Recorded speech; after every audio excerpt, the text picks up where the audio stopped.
voudrais accueillir Gérard. Donc Gérard Ferrière qui va nous faire la deuxième intervention de la journée. Gérard, c'est quelqu'un que j'ai rencontré l'année dernière, qui est conservateur honoraire du Jardin des Sciences et du Muséum de Dijon. Il a consacré sa carrière à la compréhension, la protection et la transmission du patrimoine naturel. Sa capacité à relier science, histoire, nature, enfin un passeur de connaisseurs exceptionnels. Alors aujourd'hui, il va nous accompagner à travers une intervention sur la vigne, les vignobles bourguignons, qui est une très longue histoire. Donc il va nous faire voyager dans le temps, ce qui va, j'espère, nous permettre de mieux comprendre les origines, l'évolution et la singularité de nos vignobles. Voilà, donc d'accueillir Gérard. Merci pour être venu. Allez. Alors, moi, je vais vous parler d'une plante, on va changer un petit peu du sol, là, d'une plante extraordinaire. Une plante très ancienne qui utilise justement l'immense monde des micro-organismes, des insectes aussi pour sa reproduction. Une plante qui a marqué les sociétés, dire c'est un marqueur de société. Les dieux dans l'Antiquité ils l'ont utilisé comme breuvage, que ce soit Bacchus par exemple chez les Romains. Dans la Bible, avec la photographie à gauche, le mont Ararat où l'arche s'est peut-être posée. Donc dans la Bible, vous avez plus de 600 références à cette plante fabuleuse, plante très ancienne. Elle est utilisée aussi pour le sacre des rois de France. Pasteur, à l'époque où l'eau n'était pas très potable, nous disait que c'était la meilleure des boissons, la plus saine des boissons. Et moi, j'ai connu dans mon petit village en Côte-Chalonnaise, il n'y a pas très longtemps, les années 60 encore, où le soir, les paysans faisaient une sorte de soupe avec du pain trempé dans du vin. Bref, vraiment une plante fabuleuse. Et d'ailleurs, quand on réfléchit, son nom, la vigne, vous l'avez compris, bien sûr, vient de son produit, le vin. Partons un petit peu à la connaissance de cette plante. Cette plante, elle appartient à la famille des rosacées, pratiquement des vitacées, famille très voisine des rosacées. Et c'est une famille qui est apparue il y a très très longtemps, parmi les plantes à fleurs. Tout à l'heure, vous nous avez parlé un petit peu des périodes justement géologiques. Au Crétacé, il y a à peu près 100 millions d'années, à l'époque où il y avait des dinosaures, pas ici, pas en Bourgogne, mais pas très loin, eh bien on trouve déjà les premières vitacées. Et ces vitacées, elles ont une particularité, c'est qu'une partie des feuilles sont transformées en vrilles. Le fruit, c'est une baie, et l'embryon, c'est un pépin. Ces vitacées, elles, donc très anciennes, on peut en gros les diviser comme nous l'a appris déjà dès la Renaissance, et puis Linné, quand on classe les végétaux, on peut les diviser en ce qu'on appelle en des genres. Vous avez un genre que tout le monde a rencontré, c'est ce qu'on appelle les vignes vierges, avec ces beaux feuillages rouges en automne, où les vrilles deviennent des ventouses ici, et puis le groupe des vitis qui nous intéresse. Ce groupe des vitis, il va se sous-diviser en plusieurs, on va dire, écogroupes. Un premier groupe qui vit en Asie, vous voyez ici 26 espèces, à peu près une trentaine d'espèces. Un deuxième groupe qui vit en Amérique, plus d'une trentaine d'espèces, dont des espèces, ça veut dire des choses différentes. Dans ces vignes américaines, je vous dis quelques noms, puisqu'on va en reparler au moment des greffes. Vous avez Riparia, Ruprestis, Estivalis, par exemple. Et puis, il y a Eurasiatique, c'est-à-dire entre l'Himalaya et l'océan Atlantique, une seule espèce, note que les botanistes ont appelée Vitis vinifera, la vigne sauvage, sous-espèce sylvestris, qu'on appelle encore les lambrusques, que l'on trouve d'ailleurs où il n'y a pas eu de phylloxéra en Bourgogne, dans les sables de la vallée de la Loire, par exemple, mais qu'on trouve dans d'autres régions. Cette vigne, cette Vitis vinifera sylvestris lambrusque, c'est une liane qui grimpe sur des supports. Et cette plante, cette Vitis vinifera, elle est apparue il y a environ 60 millions d'années. On trouve dans le bassin parisien, au Muséum national, on a des fossiles de cette Vitis vinifera que vous avez sur la diapositive en haut. Cette Vitis vinifera, elle va rencontrer, nous les humains, Et on va goûter ces fruits qui sont sucrés. On va probablement aussi goûter ces fruits qui sont tombés par terre et avec l'action des micro-organismes qui vont donner quelque chose d'intéressant aussi. Et nous avons, pour la plupart d'entre nous, une mutation justement génétique qui est l'alcool avec une enzyme qu'on appelle l'alcool déshydrogénase, qui va nous permettre justement d'assimiler l'alcool, donc quelque chose de très agréable. Et on va cultiver cette vigne sauvage pour en faire notre vigne actuelle que nous, les botanistes, on appelle Vitis vinifera, sous-espèce vinifera, et c'est une plante qui est capable de s'hybrider, de muter très rapidement. Et vous allez comprendre, c'est très intéressant. À partir de là, cette domestication, elle s'est faite il y a très très longtemps, ce qu'on appelle le néolithique. Néolithique, en gros, 6 000, 10, 11 000 avant Jésus-Christ. On sait que 10 000 avant Jésus-Christ, déjà, on a domestiqué cette plante. Donc c'est une domestication très ancienne, pratiquement contemporaine des céréales, mais bien avant le riz, par exemple. Et on l'a domestiquée dans plusieurs endroits, mais avec deux orientations différentes. La première, entre la mer Noire et la mer Caspienne, ici, pour faire des raisins, justement, de cuve. Donc on va trouver notre vin. Cet écogroupe va passer par le nord des Alpes pour arriver en Gaule, et au Moyen-Orient, dans ce qu'on appelle le croissant fertile, entre le Tigre et l'Euphrate, une deuxième domestication pour faire beaucoup plus les raisins de table. Donc la génétique maintenant parle, et c'est assez facile, vous allez me dire comment on sait tout ça. Pour deux raisons. C'est parce que d'une part, la vigne sauvage, elle est ce qu'on appelle dioïque, c'est-à-dire que les sexes sont séparés, ne sont pas sur les mêmes plantes. Et donc, il y aura des pépins particuliers. Alors que la vigne cultivée, elle est hermaphrodite. C'est-à-dire que dans une même fleur, on trouve les deux sexes. Et donc, on aura des pépins très différents. Donc, quand on va retrouver dans des sites archéologiques des pépins d'un type ou de l'autre, on peut dire qu'il y a eu domestication. Alors, cette domestication, alors là, c'est encore un débat. Savoir, il y a encore des débats sur ça, je ne vais pas m'éterniser sur ça, savoir s'il était d'abord hermaphrodite ou dioïque, peu importe. Mais cette vigne, très très tôt, utilisée pour faire du vin. En Égypte, dès 3000-3500 avant Jésus-Christ, on a de nombreuses traces. On sait déjà que les Égyptiens cultivaient des raisins plutôt à peau foncée ou à peau claire. Quand on arrive en Grèce, la Grèce, très tôt, ils ont cultivé de la vigne aussi. La Grèce cultivait... Alors, on sait, là, on a des preuves archéologiques. 6500 avant Jésus-Christ, on sait que justement du vin a été réalisé. Pourquoi ? Parce que lors des fermentations, vous avez une substance qui va se déposer dans les poteries qu'on appelle l'acide tartrique, et donc ça nous permet d'avoir des datations très précises. Donc là, on a, et au pied du mont Ahara, aussi qu'on a vu tout à l'heure, d'ailleurs où Noé a pris sa première cuite, on sait aussi vers 6500 avant Jésus-Christ, on a déjà des traces de vinification.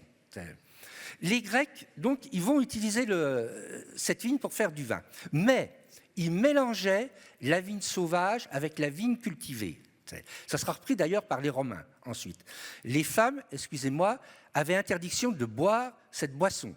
Et d'ailleurs, les hommes devaient la boire de façon raisonnable. Ça pouvait être puni de mort si on en abusait. Et ces Grecs vont emporter cette vigne au sud de l'Italie, et puis aussi en Gaule, avec leur colonie à Marseille. Les Romains cultivaient beaucoup la vigne. Vous avez des grands domaines, c'était les nobles, des grands domaines, il fallait être citoyen au début pour cultiver la vigne, avec de nombreux esclaves. Ce vin, ce n'était pas du tout le vin que nous connaissons aujourd'hui. C'était un vin qui se conservait d'ailleurs peu. Et c'était un vin, pour le conserver, on le mélangeait avec de l'eau de mer, du miel ou différents aromates, des racines d'iris, par exemple.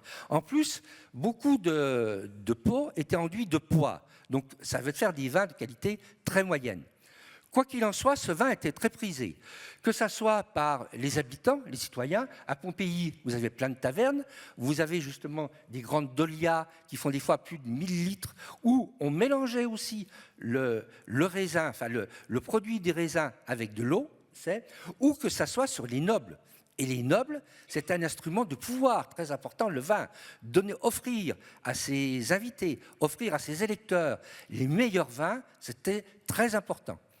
Chez ces Romains, le vin, vous le savez, était pressé sur des pressoirs qui avaient un socle en pierre, et à partir de grandes poutres et de poulies, on arrivait à presser justement les raisins. Mais ce qui est intéressant chez les Romains aussi, c'est que vous avez plusieurs personnes, il y a de nombreuses, justement, c'est très documenté chez les Romains. Vous avez notamment Columelle, un agronome justement romain, qui nous apprend plein de choses intéressantes. D'une part, même si les vignes romaines ont été plantées sur les vallées au début, il nous dit quand même que les meilleures, justement, vignes sont celles qui sont sur les collines. Et Columelle nous parle d'une quarantaine, une cinquantaine de variétés. On n'utilise pas encore le mot cépage. Quarantaine de variétés, dont un vin très connu, de meilleure qualité, qu'il baptise le Falerme. On va retrouver ce mot plusieurs fois dans l'histoire, vin produit en Campanie. Donc, plusieurs types de vins et une quarantaine de cépages, dont le César cultivé dans Lyon fait allusion justement à cette conquête romaine, puisque dès le 1er siècle après Jésus-Christ, les Romains apportent en Bourgogne justement la vigne.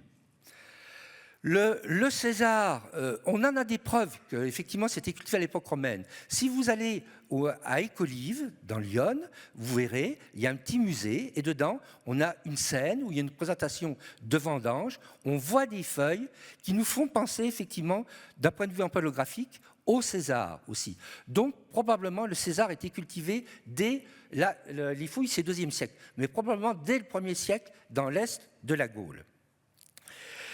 La Gaule va tellement produire de raisins et va faire concurrence aux vignes romaines qu'un empereur au 1er siècle, Domitien, va interdire la plantation de vignes en Gaule. Je vous rassure tout de suite, un 2e empereur va permettre la plantation de vignes en Gaule, parce que ça fournissait des vins de qualité.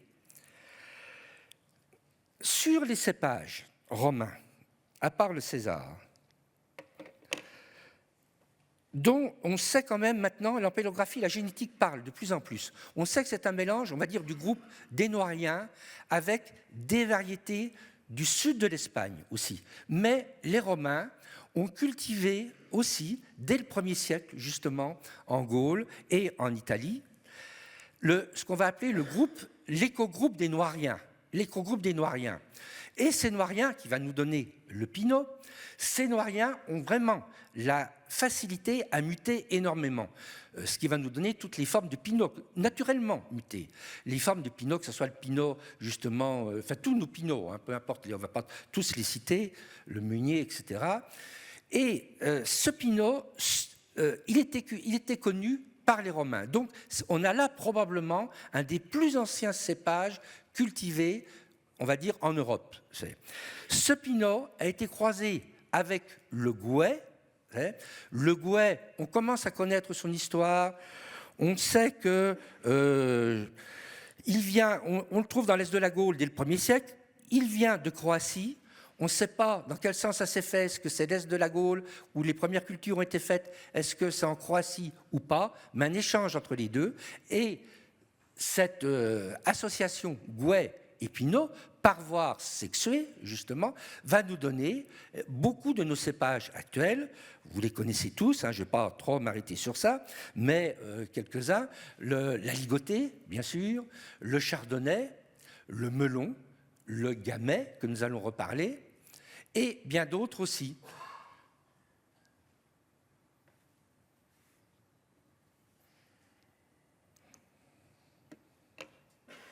Gamay, d'ailleurs, entre parenthèses, on a tendance à dire, nous les Bourguignons, s'octroyer l'origine du Gamay au petit hameau à côté dans le sud de la Côte d'Or. Ça, c'est vraiment en discussion au niveau des historiens encore, puisqu'on trouve des occurrences aussi du côté de Lyon très tôt. Bon. Nos Gaulois, nous, les Celtes, en fait, puisque le mot gaulois, c'est les Romains qui l'ont donné. Les Celtes, on sait, je vous ai dit tout à l'heure que les Grecs ont amené des vignes très tôt, justement, en Gaule. Eh bien, et il y a eu des échanges très importants entre les Celtes et les Grecs aussi. La preuve, c'est que le vase de Vix, à Châtillon-sur-Seine, qui est magnifique, plus de 1000 litres, il servait justement à contenir du vin aussi. Ce vase a été façonné dans un atelier grec du sud de l'Italie, ce qui montre les échanges entre justement les Celtes aussi et les Grecs autour du vin. Et nos Gaulois aimaient beaucoup le vin aussi. Alors, je vous l'ai dit, les Romains mélangeaient le vin avec l'eau. En gros, 1/3, 2/3. Ceux qui ne mélangeaient pas, pour eux, c'étaient les barbares. Eh bien, nos Gaulois ne mélangeaient pas le vin, précisément. Pas dans l'eau. Et ce vin, ils en étaient très friands. Ils l'échangeaient même contre les esclaves, contre des céréales. Et c'était aussi un symbole un peu de puissance aussi, le vin. C'était d'ailleurs, il se conservait plus longtemps, il était plus alcoolisé que la cervoise ou que les bières aussi. Mais ces Celtes, ces Gaulois, vont inventer le tonneau. Le tonneau, pour la première fois, les premières fouilles archéologiques montrent que c'est dans l'arc alpin par les Celtes.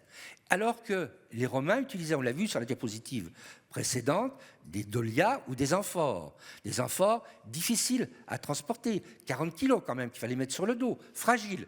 Les Gaulois inventent le tonneau et petit à petit, le tonneau va remplacer justement les amphores. À la fin de l'Empire romain, on parle pratiquement plus d'amphores. À la chute de l'Empire romain, l'Église va faire le lien entre les différentes populations. Ainsi, dès le VIe siècle après Jésus-Christ, Dijon, Grégoire de Tours, un des chroniqueurs justement des Francs, son histoire des Francs, décrit Dijon entouré complètement de vignes. Et les évêques, les abbayes justement, vont planter abondamment des vignes. Pourquoi ? Déjà, pour leur usage personnel, le vin de messe, mais aussi pour donner dans les abbayes aux plus pauvres. Je vous l'ai dit tout à l'heure, le vin, c'était aussi un aliment. Donc on donnait du vin, du pain aussi aux plus pauvres. Et d'ailleurs, dans les abbayes, on avait le droit de boire du vin, même les jours de Pâques, après les offices religieux. Même pas dans la Semaine Sainte, mais après les offices religieux. Et puis, c'était aussi un instrument de pouvoir. Les évêques, notamment, cherchaient à avoir les meilleurs vins possibles, de même les abbayes.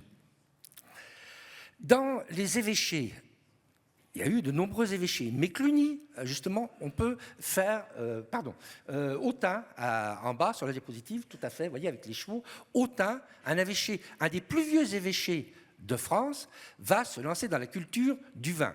Autour d'Autun, rapidement, mais ça fait des vins de qualité très moyenne, et justement, les évêques d'Autun vont venir en côte chalonnaise et vont venir aussi en côte de Beaune et, on va dire, en côte de Dijon, jusqu'à Chenôve, puisque vous avez un lieu-dit qui rappelle justement le chapitre de Chenôve, cette histoire. Bon, je vais pas aller plus loin ici, mais et des vins aussi de qualité. En ce qui concerne les abbayes, il y a eu beaucoup de donations. Les riches ont fait beaucoup de donations à des abbayes, très nombreuses. Vous connaissez le clos de Bèze, par exemple, donné à l'abbaye de Bèze. Vous connaissez aussi le Corton Charlemagne, aussi, où Charlemagne a fait don, justement, d'un terroir important. On pourrait multiplier partout, que ce soit du côté de Mâcon, que ce soit du côté d'Auxerre, ces lieux.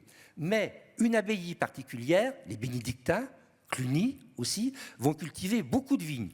Et là, nous avons beaucoup d'informations, notamment en côte chalonnaise, Saint-Hippolyte, Saint-Jean-Gou, mais les Cluny va installer des vignes jusqu'au sud de la Côte d'Or. On trouve, à côté de Beaune, de nombreux lieux, justement, marqués par les bénédictins. Et puis après, alors, vous avez plein d'abbayes autour de Dijon. Et puis après, bien sûr, vous avez l'abbaye de Cîteaux, au XIIe siècle, où on sait qu'ils faisaient déjà la sélection de vignes à partir de reproduction sexuée. Donc ça allait très très loin. Et puis, la première fille de Cîteaux, La Ferté, ils sont venus à côté de Châlons, puisque vous avez justement le cellier aux moines à Givry aussi. Donc, que ce soit les évêchés ou les abbayes, beaucoup de cultures de vignes. Sur l'époque médiévale, c'était évoqué tout à l'heure avec les perturbations climatiques, c'est une époque un peu compliquée. Le climat, au début, 11e, 12e, climat favorable à la vigne.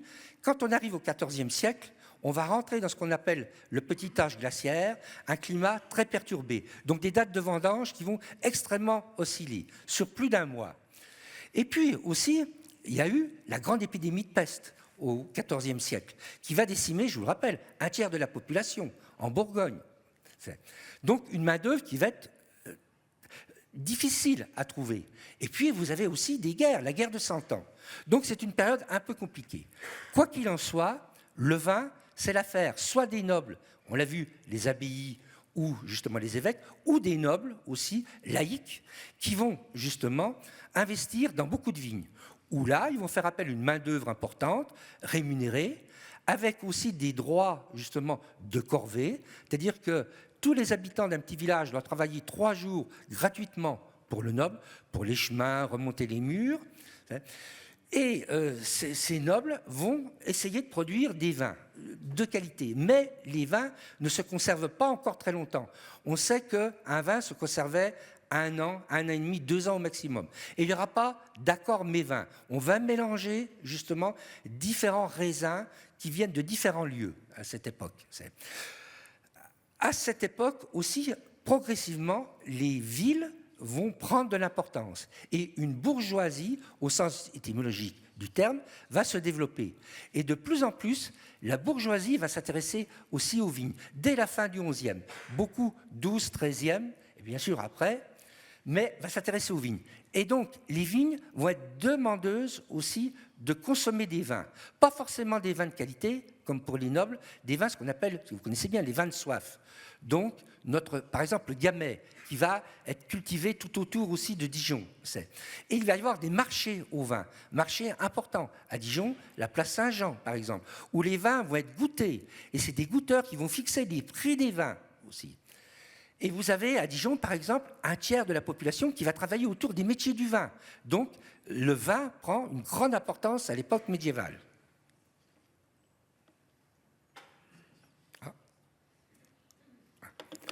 Les ducs de Bourgogne, les ducs valois de Bourgogne, Philippe le Hardi, notamment, avec son épouse, Marguerite de Flandre, vont être justement des propriétaires importants justement de vignes. On parle de plus de 200 hectares, que ce soit à côté de Dijon, Talent, un petit peu partout, que ce soit à Marsanais, ce que l'on appelle les clos du roi, c'était avant des clos du duc, et bien sûr après la chute du Téméraire, ces vignes sont passées au roi de France, c'est devenu les clos du roi, et des clos du roi, on en trouve un petit peu partout, en Côte de Beaune, on en trouve en Côte chalonnaise également.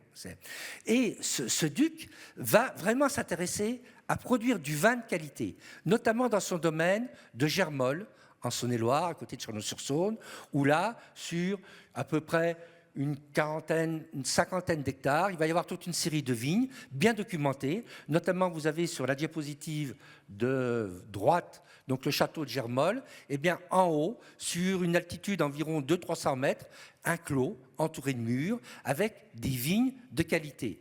Et je vous écoutais tout à l'heure sur les micro-organismes. Les ducs de Bourgogne disent qu'il ne faut pas introduire de fumier venant des animaux, que ça peut altérer la qualité des vins. Donc la matière organique peut jouer aussi sur la qualité des vins. Eux, ils préconisent d'utiliser les résidus des vendanges, c'est-à-dire le marc, les mares. Donc ils s'intéressent déjà aussi à la qualité des vins. Et puis surtout, ce qui est connu, c'est, même si y a déjà allusion du côté d'Auxerre, parce que du côté d'Auxerre, on emmenait les vins sur Paris. Dès 1366, le mot Pinot apparaît officiellement, donc ce grand éco-groupe des Noiriens. Philippe le Hardi, lui, par une ordonnance, va bannir le très mauvais et déloyal Gamay en 1375 et demande à ce que l'on plante, justement, il exige à ce que l'on plante notre Pinot, justement, en Bourgogne. Alors, ça sera peu suivi, puisque, bien évidemment, malheureusement, le Gamay est un vin qui produit beaucoup, et il faudra revenir plusieurs fois sur cette ordonnance qui aura du mal à faire, justement, à s'imposer. Renaissance. Intéressant pour plusieurs titres. D'une part, c'est que François Ier, on le sait, c'est bien documenté aussi, il emmène 200 plants de Beaunois dans ses châteaux de la Loire, et à partir de là, par croisement successif, sélection aussi différente, ça va donner ce qu'on appelle le romorantin. Mais l'origine du romorantin vient de Beaune. Henri IV, on prétend aussi qu'Henri IV préférait les vins de Givry. Je ne m'étends pas sur ça, ça c'est la petite histoire locale. Mais pendant la Renaissance, ce qui est intéressant, c'est que les poètes de la Pléiade font la première fois allusion au mot, justement, cépage. Et si vous relisez Gargantua, Pantagruel, vous verrez, dedans, il y a le mot cépage qui apparaît. Pour la première fois, officiellement, le mot cépage apparaît. J'ouvre une petite parenthèse sur le mot cépage. Donc, botaniste, c'est quoi? Une variété. Si c'est une variété cultivée, on appelle les anglo-saxons un cultivar, et nous, en France, on appelle ça un cépage. Les anglo-saxons ont gardé le mot variété. Ils n'utilisent pas le mot cultivar aussi, mais ils ont gardé le mot variété. Par contre, quand on parlera des hybrides, si on est en botanique fondamentale, les hybrides ne peuvent pas être des cépages, considérés comme des cépages. Bon, je ferme ma parenthèse. Mais les premières allusions au mot cépage dans la Pléiade aussi. On trouve aussi dans la Pléiade, justement, le mot climat aussi. Et vous avez un agronome, justement, dans son théâtre de l'agriculture, Olivier de Serres, qui va abondamment utiliser le mot climat. Pas tout à fait à l'acceptation actuelle, quelque chose de beaucoup plus large. C'était une microzone géographique, mais pas la notion de pente que nous connaissons, enfin pas toute l'étymologie actuelle. Le mot climat apparaît. Renaissance aussi, c'est les premiers accords mévins qui commencent à apparaître. Et puis après, 17e, 18e siècle, la bourgeoisie, au sens étymologique du terme, va prendre de plus en plus d'importance. Et les ecclésiastiques vont s'intéresser de moins en moins justement aux vignobles. En plus, la Révolution va confisquer ces grands domaines. Et donc, c'est la bourgeoisie qui va reprendre justement ces vignobles. Ça va fragmenter les vignobles. On aura des vignobles de plus en plus petits. Et ce qui est intéressant aussi à cette époque, c'est que vraiment les accords mévins vont apparaître. Sous Louis XIV, c'est très documenté, on a vraiment pour chaque plat un accord mévin. Le vin, sous Louis XIV, vous savez, quand on était malade, on faisait appel à des barbiers chirurgiens. Et qu'est-ce qu'on faisait? On regardait les urines. On regardait d'abord la couleur des urines. Qu'est-ce qu'on fait pour le vin aussi? On regarde d'abord sa couleur. Et sous Louis XIV, vous avez une palette des couleurs de vin qui est établie. Et ensuite, pour les urines, excusez-moi, on sent les urines. C'est l'olfaction. Pour le vin, c'est pareil aussi. C'est-à-dire qu'on a pris le même principe que la médecine pour le vin à partir de cette époque. Une chose très intéressante aussi, c'est que les Anglais, alors progressivement aussi, je ne vous l'ai pas dit tout à l'heure, mais au début, à l'époque médiévale, on parlait des vins par leur couleur et on définissait les vins aussi par le nom de leur ville où ils étaient produits. Et donc, il y avait Beaune et Dijon. On ne parlait pas du tout encore de nuit au début de l'époque médiévale.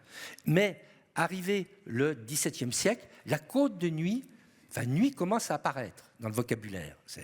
Et puis, ce qui est intéressant aussi pour nous, c'est les Anglais, au XVIIe. Pour leur marine, ils avaient besoin de beaucoup de bois, donc ils vont réaliser des bouteilles. Les bouteilles, il y a longtemps qu'on existe, les Romains en faisaient déjà, ils vont réaliser des bouteilles en verre solide. Et ils vont aussi boucher ces bouteilles avec du liège taillé à la main. Et ils vont introduire du soufre dans le vin.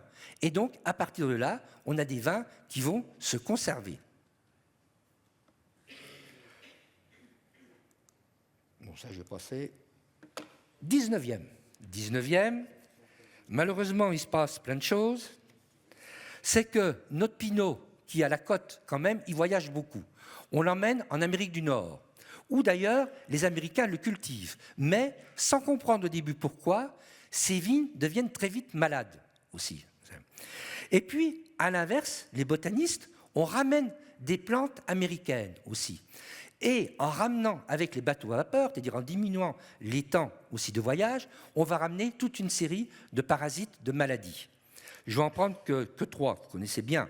C'est l'oïdium, par exemple. L'oïdium, première allusion de l'oïdium, c'est dans des serres à Kew Garden, en Angleterre, ramené par les botanistes. Et de l'Angleterre, l'oïdium arrive en France, à Marseille en 1845, puis ensuite il généralise. Au début, on traitait l'oïdium comment? Puisque c'est un ectoparasite, on traitait avec du soufre, mais c'était du soufre en poudre. Moi, j'ai connu encore qu'il n'y avait encore pas le soufre mouillable, enfin, il était utilisé, mais certains encore utilisaient le soufre en poudre dans des poudreuses, protégées par un simple foulard. Autant vous dire que sur un plan, justement, hygiénique, ce n'était pas très satisfaisant. Et puis après, arrive le mildiou, aussi, 1875, et arrive malheureusement le phylloxéra qu'on ramène d'Amérique.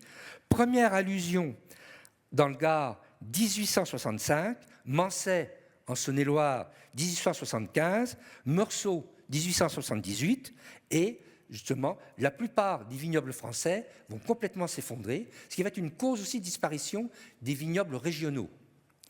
Le phylloxéra est là, l'effondrement. On cherche plein de choses. Dans les sols sableux, on va noyer justement les sols, puisque le phylloxéra, on ne va pas en parler, c'est une larve avec justement le puceron sur les feuilles, et bien sûr cette larve dans les racines qui va attaquer les racines. Donc si on noie, et si c'est des sols trop sableux, la larve ne peut pas justement être véhiculée. On va utiliser le baron Thénard, un bourguignon aussi, il va utiliser plein de choses aussi. On va utiliser le sulfure de carbone, sans grand effet, toxique pour les sols, toxique pour les humains, ce qui va faire d'ailleurs des querelles entre les vignerons. Des vignerons qui vont dire, mais non, il ne faut pas utiliser le sulfure de carbone, je vais mettre plus de matière organique, par exemple. Énormément de querelles, et finalement,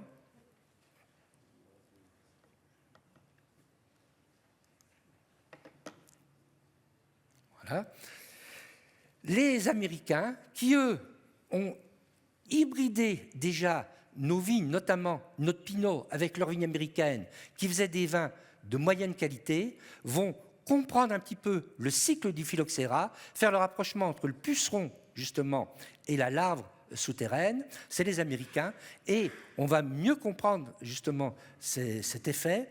À partir de là, deux possibilités. La première, les hybrides producteurs directs, qui sont mis en place. Hybrides producteurs directs, où ça va être l'âge d'or des hybrideurs en France, avec des noms très connus, Bacot ou Berlin, qui vont donner d'ailleurs des hybrides.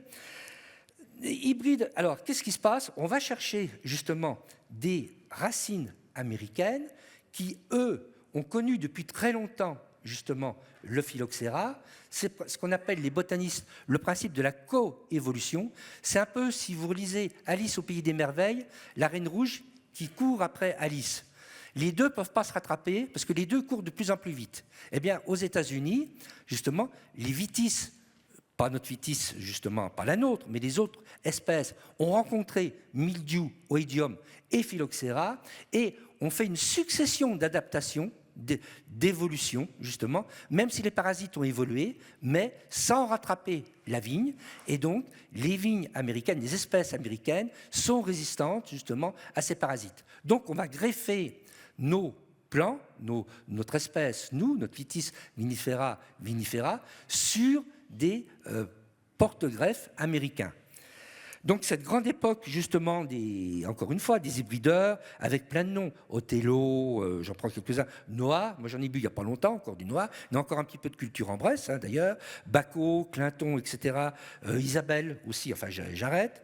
Un inconvénient, bon, c'est des raisins qui ont la peau épaisse, qui ne vont pas faire ressortir la notion de terroir. C'est vraiment, qu'ils soient cultivés n'importe où, on aura pratiquement la même palette aromatique, et surtout, c'est que c'est des saveurs herbacées qui vont sortir, notamment des saveurs de framboise, ce qu'on va appeler foxé. C'est pas le renard, pas du tout. Je ne sais pas pourquoi on a fait le mélange entre fox anglais et cette saveur foxée, justement, anglaise, qui vient de la grappe, qui, malheureusement, si, justement, la fermentation est mal effectuée, va donner aussi justement du méthanol, et ce méthanol peut rendre un petit peu fou, et donc ces cépages vont être ce qu'on appelle les cépages prohibés, vont être interdits par la loi en 1945, une partie de ces cépages.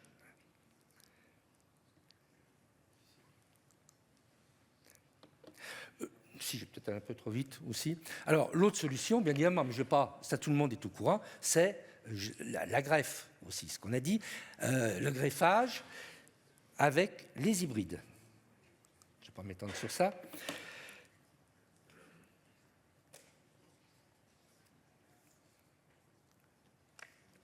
Après le phylloxéra, on a replanté beaucoup, mais replanter avec, je vous l'ai dit tout à l'heure, c'est quand même des petits viticulteurs pour beaucoup, justement. Ça coûte cher aussi.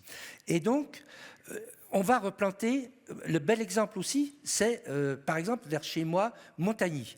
Montagny, on va replanter avec des cépages très productifs. On va replanter avec le gamay. On va peu planter en pinot. Avec les mines de Monceau à côté, on a besoin de vin pour les travailleurs. Donc on va faire une grosse replantation, mais sans trop regarder la qualité. À Dijon, les vignes sont tout autour de Dijon, y compris en plaine. Et on aura besoin de vin aussi, pour l'industrie qui va se développer. Et donc on va aller chercher du vin loin. On va aller chercher du vin, par exemple, en Algérie, dans nos colonies, ramené par les bateaux, ramené par les chemins de fer en Bourgogne. Et là, les viticulteurs vont perdre un peu pied, et ça va être les négociants, justement, qui vont acheter des raisins, qui vont vinifier, justement, et qui vont commercialiser à des prix qui vont fixer au détriment des viticulteurs. On va même faire, vous le savez, on va même faire du vin sans raisin. On va faire fermenter du sucre, on va utiliser du sucre. On va mélanger plein de cépages aussi. Et on arrive à, justement, pratiquement à une surproduction de vin avec une grande crise, justement, 1907, où là, dans le sud de la France, les vignerons vont se révolter. Clémenceau va envoyer l'armée, ça va faire des morts même aussi. Et l'État va prendre justement quelques mesures indispensables. D'une part, la première, autoriser les syndicats professionnels très rapidement, ça ne suffira pas. Et ensuite, ça va être ce qu'on appelle les appellations d'origine contrôlée, les AOC, où c'est l'État, la loi, justement, la grande loi sur les AOC, où c'est l'État qui prend le dessus, qui impose, ou les AOC. Pourquoi les AOC? Parce qu'on recherche un produit fini, stable, le vin, justement, non pas la vigne, où on va s'appuyer sur l'antériorité des choses, le savoir-faire des vignerons, les cépages, l'antériorité des lieux aussi. Les AOC, d'abord réservés aux eaux de vie et au vin, qui maintenant se généralisent. AOC, confier le contrôle, moitié par des professionnels des métiers du vin, moitié par des représentants de l'État. Ces AOC, qui sont finalement très contraignantes, vont se transformer en AOP, opération d'origine protégée au niveau de l'Europe, mais si l'Europe a été très frileuse au début, parce que c'est une atteinte à la liberté d'entreprendre, mais l'Europe a accepté les AOP. Vous avez entendu comme moi que la Chine, parce qu'il ne suffit pas de dire on a des AOP pour nous protéger, faut-il que les tribunaux dans les différents pays aussi, justement, en cas de conflit, l'acceptent.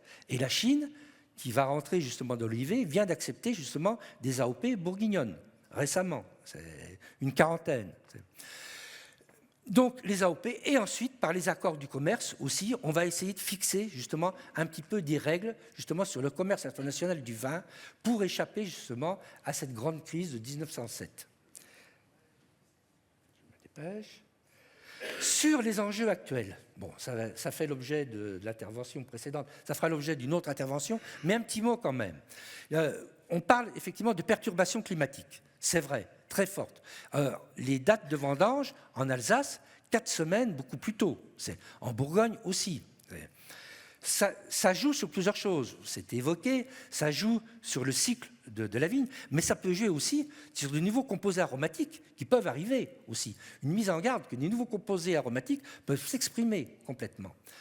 Mais il n'y a pas que cela aussi. Il y a aussi les pays. La Chine, maintenant, est le deuxième en surface, justement, pays ayant des vignes, derrière l'Espagne. Je vous le rassure, la France reste le premier en termes monétaire, le premier exportateur de vin. Mais la Chine arrive devant la France maintenant, en surface. Donc la carte mondiale se rebrasse aussi. Et puis, il y a une attente des consommateurs qui est un petit peu différente. Vous le savez aussi. Il y a maintenant, on a tendance à consommer moins de vin. Chez les jeunes, on a tendance aussi à avoir des vins frais, qui ne se gardent pas très longtemps aussi. Donc il y a une réflexion autour de cela. Et puis, il y a la réflexion qui était suggérée tout à l'heure. Les citoyens ont une demande aussi, ont une demande autre aussi, une demande sur la biodiversité, sur plein de choses, sur justement le moins d'intrants. Ce qui veut dire qu'il va falloir trouver des compromis acceptables. Et pour ça, moi, biologiste, ce que je voulais vous dire, c'est que, je ne sais pas si j'ai mis une diapo, peut-être. Oui. Pour ça, il ne faut rien s'interdire. Rien s'interdire. Le débat tout à l'heure, rien s'interdire.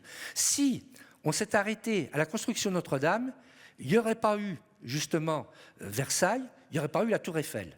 Donc il faut tout essayer. Notamment, il faut remettre en route le moteur de la biodiversité sur la vigne. On parlait justement des porte-greffes. Les porte-greffes, vous avez 2/5 des porte-greffes utilisés tournent autour de 3 espèces américaines.